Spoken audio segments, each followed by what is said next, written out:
जो आमने सामने हार जीत जाते थे वो एक मंच में नहीं मिलते थे, और ये हमारे संघर्ष का ही परिणाम है कि हारे हुए जीते हुए सारे पंचायत समिति के मेंबर एक जगह बैठे मिलते हैं। इससे ज्यादा खुशी की बात राजस्थान में नहीं होती। भाईजान जी को मैं इस बात का धन्यवाद दूंगा कि आपने मुझे आमंत्रित किया। और पालोड़ गांव के अंदर सबसे पहले रूपाराम जी हम 2014 में आए थे और आपने उस समय भी सहयोग किया। तेजा जी का बड़ा मंदिर इस गांव के अंदर बनाया और लोकसभा चुनाव के अंदर भी इकतरफा मतदान करके आपने इस इलाके से भारी भारी मदद करी। बहुत बड़ा ऋण आप सब लोगों का है और इस ऋण को उतारने का पूरा प्रयास करूंगा। मेरे छोटे भाई चेतन रूडी जी, चेतन जी के साथ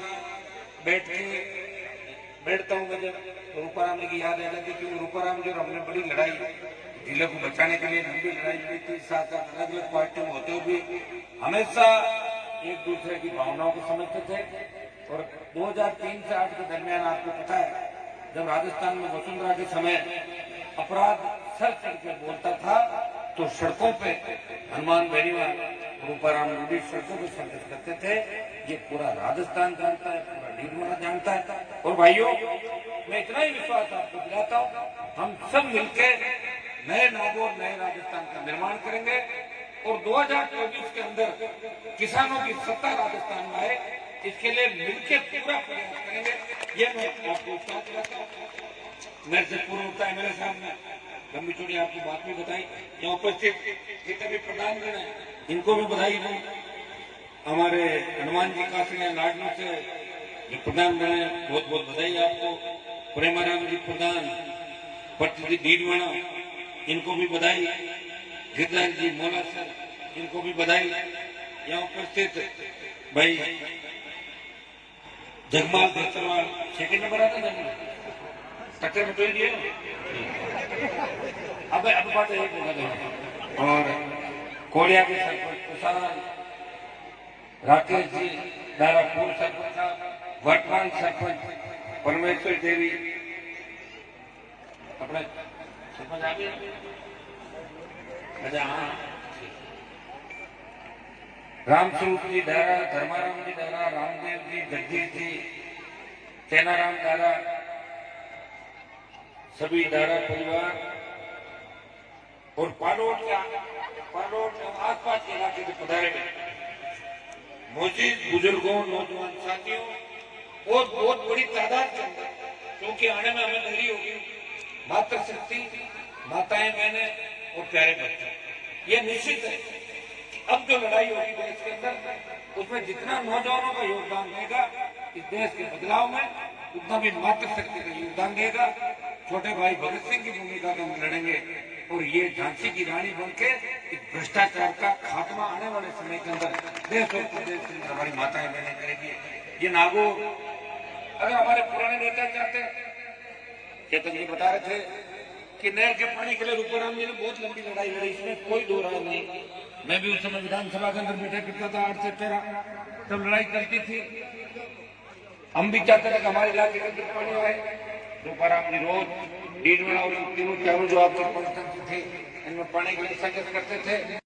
राजस्थान की सरकार के साथ साथ दिल्ली की सरकार को भी इसके अंदर प्रधानमंत्री प्रत्येक जल नल जो योजना है उसमें से जो भी स्टेट का हिस्सा है उसको पूरा लाके पहले नागौर के गांव गांव ढाणी ढाणी पीने का मीठा पानी पहुंचाएंगे। यह आपको विश्वास दिलाते हैं।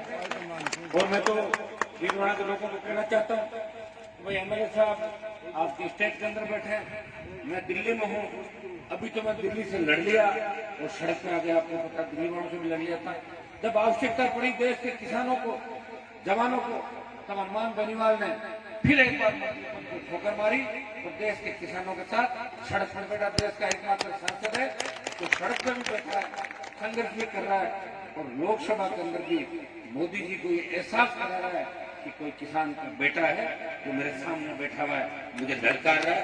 ये लड़का नागौर के सांसद ने किसान कौम का इस संकट को तीनों कृषि बिलों को वापस देने की मांग को बार बार दोहराई। मैं आपको विश्वास दिलाता हूं कि तीनों कृषि बिल देश की सरकार को वापस लेने पड़ेंगे।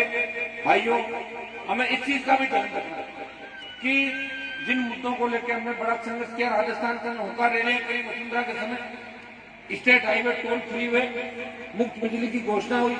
चेतन जी को मैं कहना चाहूंगा कि आप भी सरकार के अंदर बैठे हैं, मुख्यमंत्री से बात करें, हम भी प्रयास करेंगे कि राजस्थान की सरकार पे दबाव पड़े और किसानों को मुफ्त बिजली अगर राजस्थान के अंदर मिल जाती है तो कोई बहुत बड़ा रेवेन्यू का लॉस नहीं होगा। 7 से 8 हजार करोड़ रुपए फ्री बिजली अगर किसानों को मिले, इतना पैसा सरकार को अतिरिक्त व्यय में जुटाना पड़ेगा और घरेलू उपभोक्ताओं को आदि करना बिजली उत्पादन के अंदर राजस्थान विंड एनर्जी और सोलर एनर्जी के अंदर जो बिजली का उत्पादन कर रहे हैं, निश्चित रूप से आने वाले 5 साल में राजस्थान 1 नंबर की ओर बढ़ेगा। तब यहाँ का किसान और यहाँ का रहने वाला हर व्यक्ति बिजली पे अपना अधिकार मांगेगा। बिजली हमारी है, हमें फ्री बिजली दो और घरेलू उपभोक्ताओं को आधी बिजली। इसको लेकर संघर्ष करेंगे, लेकिन अभी हमारी लड़ाई दिल्ली से है और अभी एक बार किसान कौम का मान सम्मान बचाने के लिए कितनी जंग लड़नी पड़े, तीनों बिल वापिस कराएंगे। और दिल्ली के अंदर आपने देखा होगा कि मैं जब एनडीए के साथ था तभी मेरे भाषण जो होते थे लोकसभा के अंदर, उसमें 2-3 मुद्दे में जरूर उठाता था। स्वामीनाथन आयोग की रिपोर्ट लागू करो, संपूर्ण कर्जा माफ करो देश के किसानों। जब धन्ना सेठों का लाखों करोड़ का कर्जा दिल्ली की सरकारों ने 17 साल में माफ किया, तो देश के किसान का भी पूरा कर्जा माफ करो। ये मांग मैंने हमेशा एनडीए के अंदर भी उठाई। तब मुझे बीजेपी के कई नेता कहते थे कि आप जिस हिसाब से मांग उठा रहे हो उसे लगता नहीं ज्यादा दिन हमारे साथ रहोगे। और मैं धीरे धीरे उठाते उठाते बाहर आ गया और मैंने ये भी मांग करी। तब यह राजस्थान सरकार में 1-2 मेरे विरोधी मंत्री ये कहते थे कि हनुमान जी तो दिल्ली जाके कर्ज माफी और टोल मुक्ति की बात भूल गए। हनुमान बेनीवाल ने प्रदेश के अंदर टोल मुक्ति की बात करी थी और देश की सबसे बड़ी पंचायत के अंदर कहा कि पूरे देश का टोल माफ होना चाहिए। जो पेट्रोल डीजल से सेस से पैसा लेते हो, रोड टैक्स लेते हो, तो टोल टैक्स किस बात का? तब गडकरी जी ने खड़े होकर कहा टोल माफ नहीं होगा। मैंने कहा मत करो, मेरे हाथ में कलम आएगी तो कर दूंगा और ताकत लगाऊंगा टोल फ्री देश करवाने की। तो भाइयों, मैं तो उस समय भी जब सरकार के साथ कभी ले रहा था, सरकार से अलग हो गया, लोकसभा की कमेटियों से इस्तीफा दिया। जब मुझे लगा कि हनुमान बेनीवाल अगर एनडीए छोड़ देगा तो देश में किसान आंदोलन को बल मिलेगा, तो एक झटके के अंदर एनडीए छोड़ के और आपके साथ सड़क पे आ गया। ऐसा सांसद आपको नहीं मिलेगा। जब ट्रैक्टर रैली हुई थी देश के अंदर, मैं तो 70 किलोमीटर ट्रैक्टर चला के ले गया। देखा था आपने वीडियो? हाँ देखा था। तो ट्रैक्टर चला के ले गया। कई लोग कहते हैं ऐसे ही ट्रैक्टर में बैठे चला थोड़ी पाएंगे। ट्रैक्टर चला के ले गया और मानेसर का जो हमारा प्रदर्शन था, दुर्भाग्य से कहा जगह कोई घटनाएं जो हिंसक हुई, बाकी किसान आंदोलन अहिंसात्मक तरीके से देश के अंदर चला। और ये दुर्भाग्य हमारे नेताओं का जो दिल्ली में बैठे आज 400 के करीब किसान सांसद है देश की सबसे बड़ी पंचायत के अंदर, लेकिन वो खड़े होकर ये भी नहीं कह सकते कि प्रधानमंत्री जी जिद छोड़ो, किसानों की बात मानो। वो किसान के बेटे वोट किसान के नाम से लेके जाते हैं, लेकिन लोकसभा में जाने के बाद भूल जाते हैं कि किसान के वोट लेके आए। वो फिर कह रहे हैं कि मोदी जी की वजह से आए या दूसरे की वजह से आए। ये इसलिए ये तकलीफ हम लोगों को पड़ती है। लेकिन मैं आपको विश्वास दिलाता हूँ कि नागौर के ऊपर पूरे देश की नजरें हैं, तो पूरे देश के नौजवान और किसान इस नागौर पे नजरें गड़ाए बैठे। आप देखिए वीर तेजाजी महाराज का जयकारा पहले राजस्थान की विधानसभा के अंदर 2008, 13, 18 के अंदर, और उसके बाद लोकसभा के अंदर मैंने वीर तेजाजी महाराज के जयकार से शुरुआत करी थी। तब साउथ के कई सांसदों ने पूछा था कि तेजाजी महाराज कौन थे। मैंने कहा राजस्थान में तो तेजाजी महाराज ही थे, बाकी छोड़ो बात था। तो उनके समझ में आ गई तेजाजी महाराज एक शक्ति के प्रतीक थे। 1000 साल पहले गायों की रक्षा के लिए अपने प्राण न्यौछावर किए और अपनी बात के लिए जीवन बलिदान कर दिया। तो भाइयों, हनुमान बेनीवाल तो वीर तेजाजी महाराज की आदर्श स्थापित करने की बात कर रहा राजस्थान को। मुझे खुशी है कि पहला किसान का बेटा हूं, उसकी पार्टी बनाई राजस्थान में। मेरे से बड़े बड़े नेता हुए नागौर के। नागौर में तो कई नेता ऐसे हैं जिन्होंने 48 घंटे में 3 पार्टियां बदली। आप उठा के देखना है क्या? लेकिन इस नागौर का विकास नहीं करता। आज भी इतनी तक धीरे धीरे शिक्षा अंतिम छोर पर बैठे गांव ढाणी के अंदर हमारी बेटियां पढ़ने लगी, बच्चे पढ़ने लगे। और खुशी होती है अखबार के अंदर जब ये छपता है कि नागौर के बच्चों ने बाजी मारी, नागौर की बेटियां आगे आई। अभी भी जिन बच्चों को सम्मानित कर रहे थे, दुर्भाग्य इस बात का कि 40 साल पीछे हम चले गए। लेकिन अब आप चिंता नहीं करें, आपके एमएलए साहब भी जीवन के विकास के लिए लगे हुए। और मैं भी आपको विश्वास करता हूं कि मैं एनडीए से अलग जरूर हूं, लेकिन दिल्ली में हनुमान बेनीवाल की ताकत को कोई कमजोर नहीं कर सकता, पूरी चलेगी। और नागौर जिले के अंदर केंद्रीय योजनाओं का लाभ भी मिलेगा। मेरे एमएलए साहब को जब एमपी बना था उस समय मैंने कहा, इनकी भी बड़ी इच्छा थी कि केंद्रीय विद्यालय यहाँ पे डीडवाना के अंदर खुले, तो इसके लिए एमएलए साहब ने प्रयास के स्टेट गवर्नमेंट उसमें जमीन देती है और दिल्ली की सरकार उस केंद्रीय विद्यालय को खोलती है। तो मेरे हिसाब से तो आने वाला समय 4 महीने के अंदर डीडवाना में केंद्रीय विद्यालय खुलेगा, परबत्सर में केंद्रीय विद्यालय खुलेगा, नागौर खींवसर में एक केंद्रीय विद्यालय और खुलेगा। अभी पूरे जिले में एक ही केंद्रीय विद्यालय है और केंद्रीय विद्यालय में हमारे किसान के बेटे बेटियां पढ़ेंगे, तो पहली से लेकर लास्ट तक उच्च कोटि की हाईटेक पढ़ाई केंद्रीय विद्यालयों के अंदर होती है। ये नागौर जिले को नया तोहफा हम सब मिलकर देंगे। और क्योंकि डीडवाना बहुत बड़ा सहयोग हमेशा मेरे साथ रहा, इसलिए मैंने पहले ही एमएलए साहब को कहा कि डीडवाना में आप जमीन की व्यवस्था कराएं, दिल्ली से केंद्रीय विद्यालय में खुलवा दूंगा। मैं उनको धन्यवाद दूंगा, इन्होंने पीछा करके जमीन की व्यवस्था यहाँ पे करा दी है। जल्दी केंद्रीय विद्यालय खुलवाने के आदेश दिल्ली से जारी करें। अभी सड़कों की बात एमएलए साहब ने आपको बताई, प्रधानमंत्री ग्राम सड़क योजना के अंदर पहले जो सड़कें थी 216 किलोमीटर वो टेक्निकल कारणों से निरस्त हो गई। अब की बार 216 से ज्यादा करीब दुगनी की तादाद में सड़कें नागौर जिले के अंदर अपने लोकसभा क्षेत्र के अंदर आई है, जिसमें आपकी डीडवाना की एमएलए साहब ने पालोट वाली जो सड़क बताई है वो भी आ गई। और अब जो आगे और पालोट बड़ा गांव इस इलाके का जो भी आप हमें लिख के दोगे, मैं भी पूरा प्रयास करूंगा। इनको भी स्टेट गवर्नमेंट अलग से बजट के अंदर मेरे हिसाब से इस बार सड़कें विधायकों को भी देगी, तो निश्चित रूप से हम सब मिलकर इस पालोट का, डीडवाना का, जो डाणिया सड़कों से बची हुई है, जो गांव सड़कों से बचे हुए बड़े गांव, वहां पे सड़कें निश्चित रूप से आपको बढ़ाएंगे। इतना विश्वास और आश्वासन मैं आपको देके जा रहा हूँ। जमीन सेंट्रल स्कूल की बतर अलॉट होगी, ये अब काम भी आपको हो जाएगा। एक आपने सरपंच साहब ने दिया सीमा से, क्या है ये आपने दिया, ठीक है, एक एमएलए साहब को भेजना पड़ेगा। हम दोनों एमएलए साहब तो घणी बनाओ, एक है बनाओ एमएलए साहब तो घणी बनाओ। अरे मैं तो करूंगा ही करूंगा, हाँ ठीक करो, एमएलए साहब तो घणी बनाओ। तो इंचार्ज तो प्रधान जी ज्यादा मदद करते हैं। फिर भी आपने जो मुझे काम दिया, आप निश्चित ये काम कराएंगे। पालोट जो बताते हैं, पालोट में अगले साल एक बार स्टेट गवर्नमेंट का इनका बजट 24 तारीख को जो पेश होगा, स्टेट गवर्नमेंट किस हिसाब की विधायक जो सड़कें देगी उसमें जो फिर कोई बचेगा, अगली बार जो प्रधानमंत्री ग्राम सड़क योजना तो हम दोनों बैठ कर तय कर लेंगे कि कौन कौन से गाँव में किन सड़कों की आवश्यकता। आप निश्चित रहें, मैं अगर पालोट में आया हूँ तो काम 2-3 गुना करके जाऊंगा। इस इलाके के अंदर लंबे समय बाद चुनाव प्रचार में मैं आके गया था, लेकिन लंबे समय बाद डीडवाना के उस बड़े गांव को तेजाजी महाराज का मंदिर बना के आपने एक बड़ा मैसेज दिया था। उस समय लोकसभा चुनाव के दरमियान जब हर जगह में नहीं जा पाया, क्योंकि मैंने भी तो 25 सीट का वादा किया था कि मैं 25 जीतूंगा, तो मुझे 12-15 जगह बीजेपी के कई बदमाशों को जिताने के लिए जाना पड़ा, इसलिए मैं पूरा इलाके के अंदर नहीं आ पाया।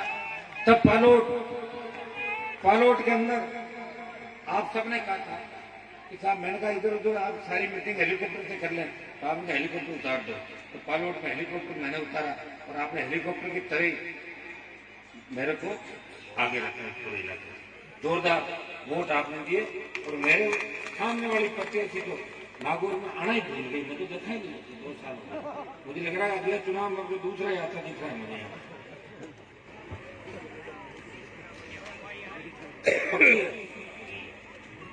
बधाई नहीं, जांच में जेल में ला दिया। अभी एक बार किसानों की लड़ाई लड़ रहे हैं, अभी आपने जीत कराएंगे और उसके बाद जो लोग बदमाशी कर रहे हैं देश के अंदर, उनको भी ठीक करके और उनके पीछे भी दौड़ाएंगे लोग जिन्होंने कपड़े घोटाले किए प्रदेश के अंदर। देश बहुत बड़ी खुशी हुई कि आप लोग सब मिले और इस मंच पे हम सब एक हैं।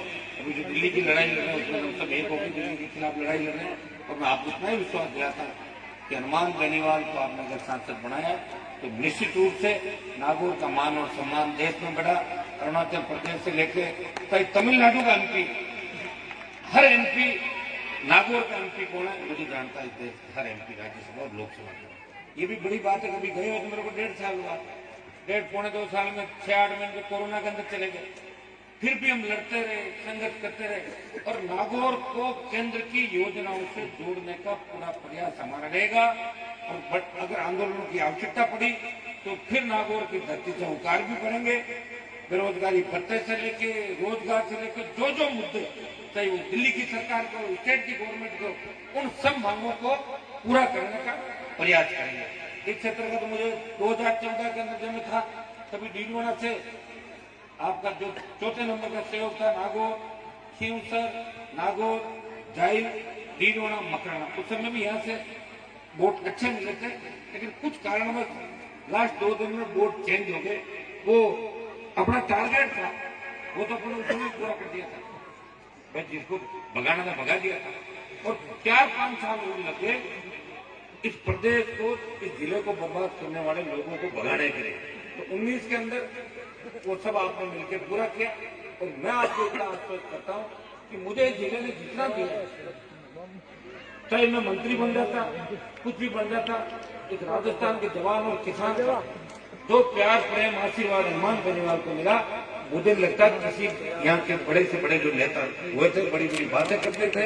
लेकिन हमें पता है कि आज से 30 साल पहले, 40 साल पहले मैं विधानसभा के अंदर था तो मैं पूछता था, आप बताओ क्या नाथुराम जी ने कुर्सी बाहर फेंकी कभी? तो बोलते कुर्सी तो फेंक नहीं सकते, बिल्डिंग होती है ना, कुर्सी नहीं फेंक सकते। तो बोले साहब यहाँ तो नागौर में तो आप ही हो जो 5 बार निलंबित हुए इस राजस्थान की विधानसभा 5 बार निलंबित। आपके लिए बात हनुमान बेनीवाल का नाम रिकॉर्ड है। और लोकसभा से मुझे लग रहा है कि मैं निलंबित होने वाला ही हूँ थोड़े, तो लड़ूंगा तो क्या होगा, निलंबन ही होगा। लेकिन आपका नाम होगा, मान और सम्मान होगा। झूठ नहीं बोलेंगे। लोगों ने कहा बाप यहाँ कर दिया, नौकरी तेरा कर दी, कहीं करती बताओ, मान कर पेड़ों को पानी पहुंच देता। हर जगह जावा तो कागजात को जावा गाड़ी भरी दे ऊपर। हर व्यक्ति काम चाहता है। नागौर को जगह दिया, ये लोग कह रहे हैं आपने क्या दिया? हमने ये दिया कि आपको जगह दिया है। आप नेताओं को पूछ के तो काम का क्या हुआ? पहले पूछते थे क्या? 30 साल 20 साल पहले नेता आते थे, 15 साल पहले उनका चिन्ह आता था, कांग्रेस का चिन्ह आ गया, भाजपा का चिन्ह, उसको वोट डालकर नेताओं को जिता देते थे। भाइयों ये हमने ही जगाया, लड़ना सीखना। और प्रदेश के जो बड़े बड़े अपराधी थे उनको रास्ता दिखाया। और ये तो राज हमारे आसपास में आया। जिस दिन राज के आसपास बैठ गए ना, उस दिन आराम से फुटबॉल खेलना, इच्छा हो तो गोल जैसलमेर के किले में कर देना, और इच्छा हो तो वसुंधरा के महल में गोल करना फुटबॉल का। कोई आपको मना करने वाला राजस्थान के अंदर नहीं होगा। तो उसके लिए हमें और ताकत की आवश्यकता है, और लड़ाई की आवश्यकता है। मैं तो पार्टी बना के जब लड़ा राजस्थान के अंदर, तब मैंने मेरे लोगों की बहुत चिंता की राजस्थान के अंदर। मैंने कहा मेरी पार्टी का कुछ हो या नहीं हो, लेकिन मेरे भाई कम नहीं पड़ने चाहिए, मेरे भाइयों की संख्या राजस्थान में बढ़नी चाहिए। तो भाइयों की संख्या भी बढ़ाई और बदमाशों की संख्या भी राजस्थान के अंदर घटा दिया। और भाइयों फिर आपने मुझे दिल्ली भेज दिया। और दिल्ली भेजा जब आपको आवश्यकता पड़ी, मुझे बहुत लोग कहते थे एनडी क्यों नहीं छोड़ रहे? छोड़ दिए एनडी। अब आप कहोगे लोकसभा का पद भी छोड़ देंगे। जिन मैंने कहा था लोकसभा के अंदर तो 3-4 बीजेपी वाले बोले कि अभी का भी दो। मैं अभी का भी क्यों दो? तुमने कोई मेरे थोड़ा बनाया नहीं। अगर तुम दे दो 16 में दो, जीत के आए हो मेरे से 8-4-2 दे दो, मैं भी दे दूंगा। तो हमने तुम्हें वोट दिलाए और तुमने कोई 2.5-3 लाख वोट दिलाए दिया नागौर के अंदर। और तुम्हें मोदी जी को प्रधानमंत्री बनाना, तब मुझे वोट दिलाए। मेरे लिए तुम्हें अगर पता हनुमान को बन रहा तो कभी नहीं दिलाते। तो भाइयों वो तो गठबंधन था, गठजोड़ था। इस हाथ को और इस हाथ में 25-30 लाख दिला दिए, बदले में 2.5-3 लाख वोट ले लिए मैंने। मेरे उधार है वोट बीजेपी को, पहले वापिस दो मेरे जो उधार है, तो मैंने उधार उनसे मांगी, दे नहीं पा रहे। मैं आपको इतना ही विश्वास दिलाता हूँ कि मिलकर लड़ेंगे, प्रयास करेंगे, इस क्षेत्र को विकास में आगे लेकर आएंगे। और अब की बात तो देखो, ये भगवान की कितनी बड़ी कृपा रही कि नागौर में कभी भी नाथुराम जी, रामनिवास जी के समय 8 तेजा जी के भक्त नहीं दिखते। बता दो 52 से लेकर पहली बार हनुमान बेनीवाल की पुकार का ही परिणाम था कि एक जगह नौजवान कांग्रेस को वोट डाल रहा था, वही अगली जगह अपने रिश्तेदार से बीजेपी को डलवा रखा और तीसरी जगह आरएलपी को वोट डाल रहा है। ये जो चेतना कोई नागौर में लाया, आपका भाई चेतना लाया, उसमें चेतन जी के पिताजी का भी बहुत बड़ा योगदान रहा, संघर्ष रहा। और मैं आपको विश्वास दिलाता हूँ कि मैं ये चाहता हूँ हम लोग आगे बढ़े, लेकिन जिस दिन सत्ता के शिखर पर 1 नंबर पर अपना कब्जा होगा, नंबर 2 और 3 से कोई समाज का भला नहीं होता। नंबर 1 सीएम आपका जिस दिन बनेगा, उस दिन इस प्रदेश के अंदर अलग ही मजा आप लोगों को आएगा। और सीएम बनाने के लिए हमारे मुस्लिम भाइयों को, यादव, गुर्जर, मीणा, जाट, तमाम वो मेघवाल, तमाम वो जाति जो आजादी से पहले हमारे साथ खड़ी थी 1900। मैं कई मेघवाल समाज के बुजुर्गों से बात करता हूँ, मैं कहता हूँ आप हमसे नाराज क्यों रहते हो? कह रहे साहब अब जो नए लड़के हैं वो ठीक नहीं है, या थोड़ा सुधार की और आवश्यकता है। वो पहले आप हमें पसंद क्यों करते थे? कि पहले आपको इसलिए पसंद करते थे कि सामंतों के खिलाफ, जागीरदारों के खिलाफ अगर लड़ाई किसी ने लड़ी तो जाट कौम ने राजस्थान के अंदर जागीरदारी प्रथा को अंत करने में सबसे महत्वपूर्ण भूमिका निभाई। और 52 के अंदर जब चुनाव था पहला, उस चुनाव के अंदर वो बोले कि हमें शेड्यूल कास्ट के भाइयों को, ओबीसी के भाइयों को उंगली पकड़ के अगर बूथ तक को लेके गया तो जाट बूथ तक लेके गया, तो जाट सबसे ज्यादा लड़ा था।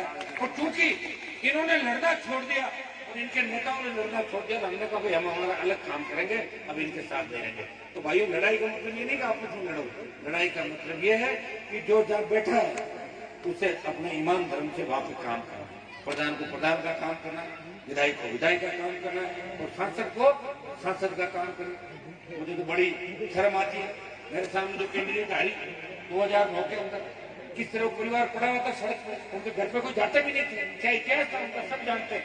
उसको रूपाराम जी के कहने से फिर भी उसको लाकर 9 में MP बना के भेजा। और MP बनाने के बाद बीजेपी के लोगों ने हाथ मिला लिया, उनके साथ वो थाली में खाना खाती थी और वो कहती थी हनुमान और रूपाराम को मैं देखना नहीं था, तेरे देखने को थोड़ी होती तो पता नहीं क्या क्या देखना चाहती, सारा नहीं मिलेगा।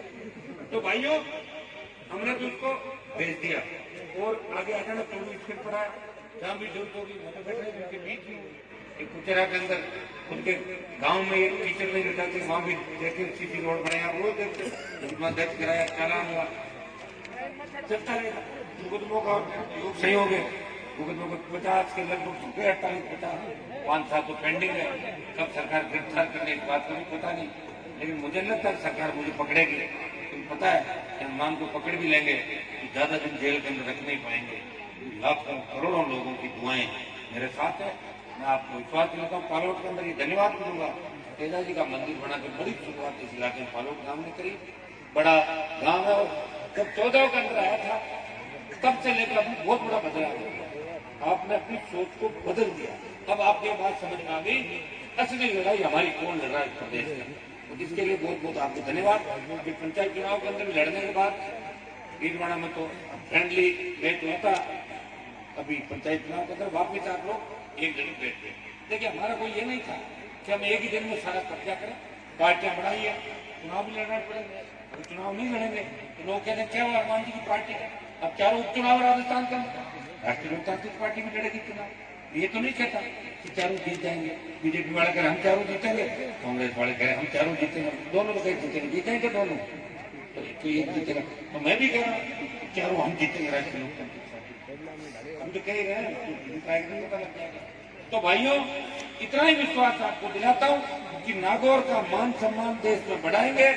आपकी जितनी भी समस्या है, नौजवानों की जो बेरोजगारी की समस्या है, किसानों की समस्या है, एक बार पीने का पानी हमारे गांव गांव ढाणी ढाणी आ जाए, उसके बाद खेत सिंचाई का पानी के लिए बड़ा आंदोलन राजस्थान की धरती से वापिस करेंगे। और अब दिल्ली को तो घेरना सीखे हम लोग, ऊंच दिल्ली की तरफ किया 2-3 बार।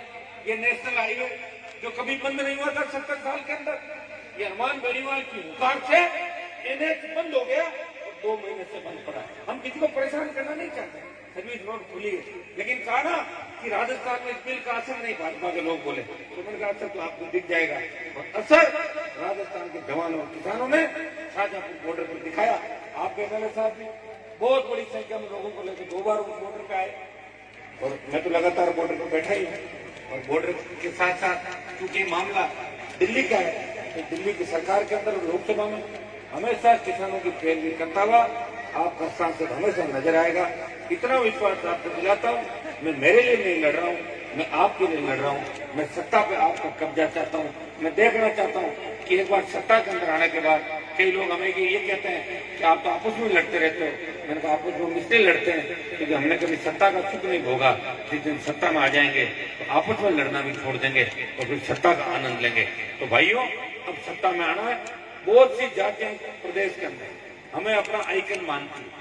यही प्रदेश की स्थिति बदलेंगे, यही प्रदेश को तीसरी ताकत खड़ी करेंगे। तैयारी कर लो आप, आने वाला समय आपका। भारतीय जनता पार्टी का दिमाग कितना खराब हो गया। वहां अभी विपक्ष भारतीय जनता पार्टी है, लेकिन विधानसभा में किस मंत्री के खिलाफ बोलना नहीं बोल रहा हूँ, आपस में तय करते थे वह ये मंत्री तो हमारा है, इसके खिलाफ हम नहीं बोलेंगे। परिवहन घोटाला प्रताप सिंह के खिलाफ बोलना था, बीजेपी के नेताओं ने सांठगांठ की, एक भी उसके खिलाफ नहीं बोला। आरएलपी लग रही थी, तो विपक्ष की भूमिका भी यहाँ बीजेपी नहीं निभा रही। राजस्थान विपक्ष की भूमिका भी राष्ट्रीय लोकतांत्रिक पार्टी राजस्थान में निभा रही है, आम आदमी के लिए, गरीब आदमी के लिए, किसान के लिए। और मैं आपको विश्वास दिलाता हूँ कि कल मैं वसुंधरा के फोटो देख रहा था, जिसमें वो फोटो देख के एक बार तो कोई भी नहीं पहचान सकता, बहुत बुजुर्ग उसके अंदर मैडम लग रही थी। और एक फोटो और था जिसके अंदर कोई चिपके हुए दो जने थे उस फोटो के अंदर, वो भी चल रहा था फोटो। दो फोटो थे ना, वो दो फोटो, वो पता नहीं कोई विदेशी आदमी था। अब बताओ, इस तरह जब हम फोटो देखते तो हमारे मन में क्या गुजरते हो कि आप घर में बैठते हैं और आजकल का सोशल मीडिया का टाइम है, हर कोई देखता है उसको, बार बार देखता है, तो हमें नीचा देखना पड़ता। आज चाहे वो किसी पार्टी का नेता हो, वो अगर गलत अवस्था में पकड़ा जाए तो हमें नीचा देखना पड़ता है। यार नेताओं को बोले वो नेता तो ऐसे ही घूमते रहते हैं, तो नेता तो हम भी है, तो हमें भी नीचा देखना पड़ता है। हम तो प्रयास यही करते हैं कि भाई सही दिशा में चलो, सबको लेके चलो। और मैडम की 2 दिन से जो फोटो वायरल हो रही है उससे देख के मेरा तो दिमाग ही खराब हो रहा है। ये है क्या फोटो? वो फोटो जो 5 साल पहले आई, मेरे के पता नहीं उसको कहां से निकाल के 2 दिन से चला रहे हैं। एक लड़का आपस में वो चिपक रखे 2 जना, और एक फोटो है उसमें जिसमें 80-82 साल की लग रही। हाँ, बाढ़ दफा खड़ा कर रहे हैं, काम पड़ेगा नहीं। आपको एक ही चीज का ध्यान रखना है, वसुंधरा की काट की हांडी 2 बार 4 बार चली थी, उसने राजस्थान का तो दिमाग रखना ही नहीं, ठीक है ना। ने जितना बड़ा धोखा इस राजस्थान को दिया, जितना बड़ा धोखा इस राजस्थान के 36 कौम को दिया, गुजर मीणों को लड़ाया, जाट राजपूतों को लड़ाया, तमाम जातियों को लड़ाया, एक जातीय द्वेषता का वातावरण राजस्थान में फैलाया। भाई मैं तो ये कहता हूँ, मेरा अशोक गहलोत से कोई झगड़ा नहीं था, झगड़ा इसी बात का था कि वसुंधरा के खिलाफ कार्रवाई करो। मैं भाषणों में ये भी कहता हूँ कि मैं अगर सरकार के करीब भी बैठा तो वसुंधरा को गिरफ्तार कराऊंगा, कहीं कुछ भी हो जाए। और सत्ता में नहीं बैठा तो नहीं होगी, तो क्या कर सकते हैं बताओ। अभी जो जितनी ताकत है हमारी, उस ताकत से दुगनी ताकत हम लड़ाई लड़ रहे हैं। और किसान आंदोलन को और मजबूती राजस्थान के अंदर हम देंगे, धीरे धीरे धीरे धीरे। अभी आप भी शादी ब्याह के सीजन के अंदर बिजी थे, सब लोग काम काज कर रहे थे, इनके भी विधानसभा चल रही है, लोकसभा चल रही है। हम तो लोकसभा और विधानसभा के अंदर दमखम दिखाएंगे। उसके बाद सड़कों पर फिर आवश्यकता पड़ी तो लाखों की तादाद के अंदर दिल्ली कूच करना पड़ा, दिल्ली कूच करेंगे, प्रदेश की सड़कें जाम करेंगे, हाईवे जाम करेंगे और किसान कौम का मान और सम्मान वापस बढ़ाएंगे। ये मैं भरोसा आपको दिलाता हूँ। पालोट के अंदर पुनः आपको बहुत बहुत धन्यवाद। और पालोट के अंदर एमएलए साहब बड़ी पंचायत में ध्यान रखेंगे, लेकिन मेरी तरफ से भी आप लोग मिलकर बता देना। अभी बजट खाते के अंदर आया नहीं, लेकिन ज्योति मिर्जा 5-6 करोड़ रुपए खर्च करना भूल गई थी, नींद आ गई थी उसको, वो मेरे खाते में पैसा आ जाएगा। तो मैं 10-10 लाख रुपए पालोट के अंदर भी देने की घोषणा कर रहा हूँ। पालोट पंचायत के विकास के लिए 10 लाख रुपए आप 5 आदमी तय करके बता देना क्या काम कहाँ कराना, वो जल्दी आप यहाँ पे पालोट में दे देंगे। माताएं बहने बैठिए, आप चिंता नहीं करें, इन बच्चों का भविष्य सुरक्षित है। आने वाला समय आपका राज पे कब्जा आप लोगों का होगा, इतना भरोसा हम आपको दिलाते हैं। बहुत बहुत आपको धन्यवाद है, मेरे साहब को धन्यवाद कि हमेशा क्षेत्र में विकट परिस्थितियों के अंदर संघर्ष करते रहें और इसी तरह आप आगे बढ़ते रहो। क्योंकि रूपाराम जी के बेटे हैं, तो मैं तो इनके बारे में इतना कहने देता हूँ। रूप जी हमारी तो बहुत बड़ी जोड़ी से हमने लड़ाई यहाँ पे लड़ी, और जिन लोगों ने नागौर को खराब किया उनको घर बिठाने का प्रयास हमने पूरा किया। करीब 98% को बिठा दिया, 1-2% बचा हुआ है, आगे समय हमारा पास चालू हुआ है, वो भी काम आपके लिए पूरा करेंगे, चिंता मत करो। तेजाजी महाराज का जयकारा लखनऊ तक भेज दिया तो पूरे देश के अंदर चलेगा। बहुत बहुत आपको धन्यवाद। जय हिंद। बहुत बहुत धन्यवाद एमपी साहब। ये थे हनुमान जी बेनीवाल। और अभी